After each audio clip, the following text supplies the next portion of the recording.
I'm going to make some more rolls, and the reason why I'm making rolls and not a loaf of bread in the bread machine is that the rolls freeze relatively easy. The loaf of bread, you start slicing it and slicing it, and you wind up eating half the loaf. And also, what I like in cooking anything, things that work together you want to put together. So I feel that this cranberry, apricot, coconut, orange rolls should come out very nice. And they should work together. So that's what we have. The thing I gotta do, I peeled off the peel of the orange, which I'm going to just julienne.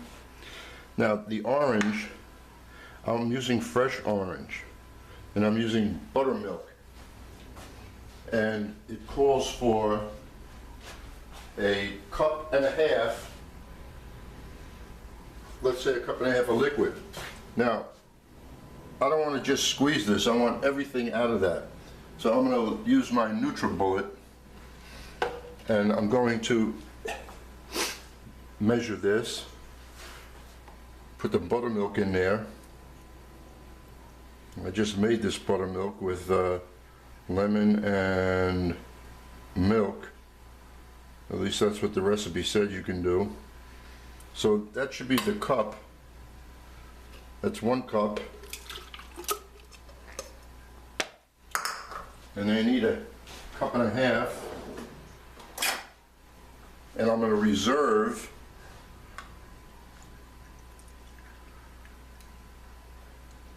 a little bit of what you see, the curdling in there, because that's buttermilk. And reserve this just in case I need a drop more.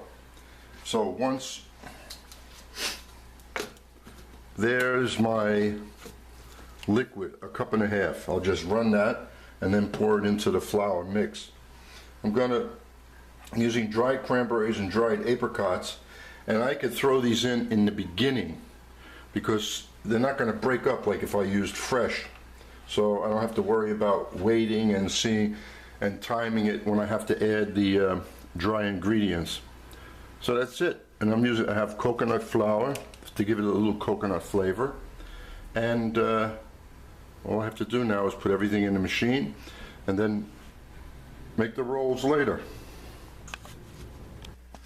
Well, just the last few things I'm going to place in there just to show you how much it is,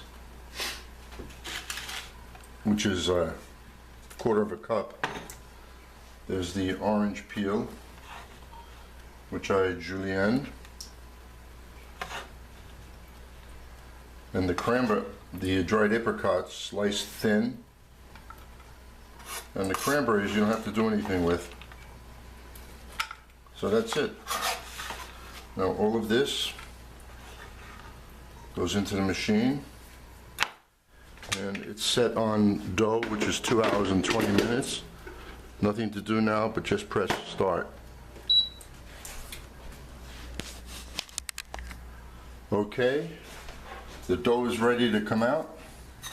Let's see how easy it comes out.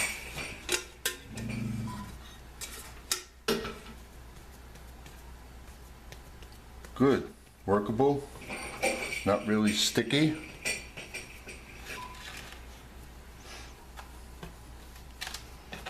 Put some flour down because I don't want any of it to stick. And I'm going to cut this. Boy, do I smell orange on this. Now, let me explain something about, usually the ratio from flour to liquid is like 4 cups, and I would put a cup and a half of liquid.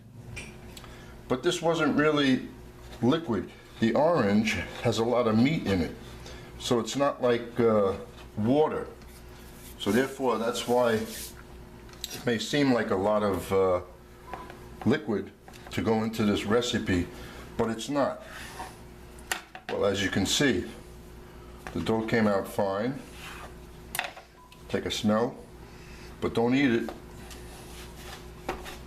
So we have these 2 pieces, and the last bread I made, I put a pan of water in the oven for 10 minutes and I had a nice crust. And in cooking, you know what? You experiment all the time with things. So what I'm going to do this time is I'm going to leave the water in there. And I probably won't get a nice brown color, but I want to see what the texture is going to be.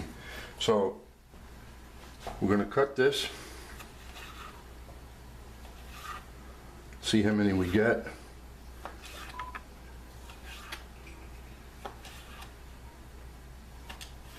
And a little roll at the end. So that's 2, 4, 6, 8. And just take it. You don't have to do anything special. Put it down. I'm not going to score these. I'm just going to bake them off like that. Or I might score a couple of them.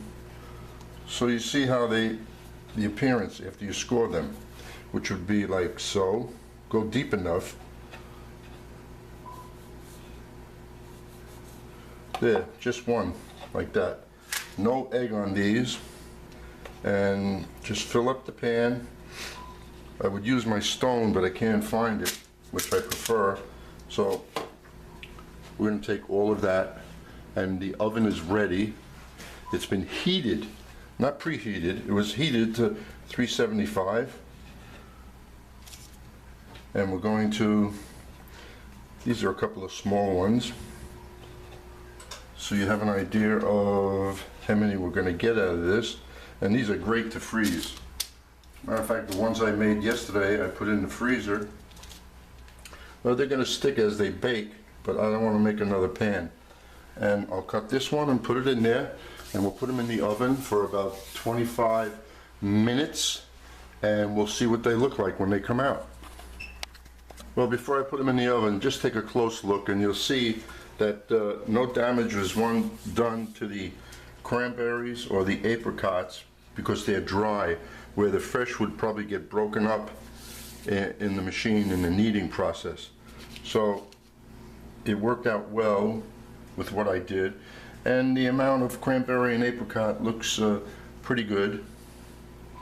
So now we're going to bake them off. Well, finally these things are done. It rested here. Let's break one open to see the texture.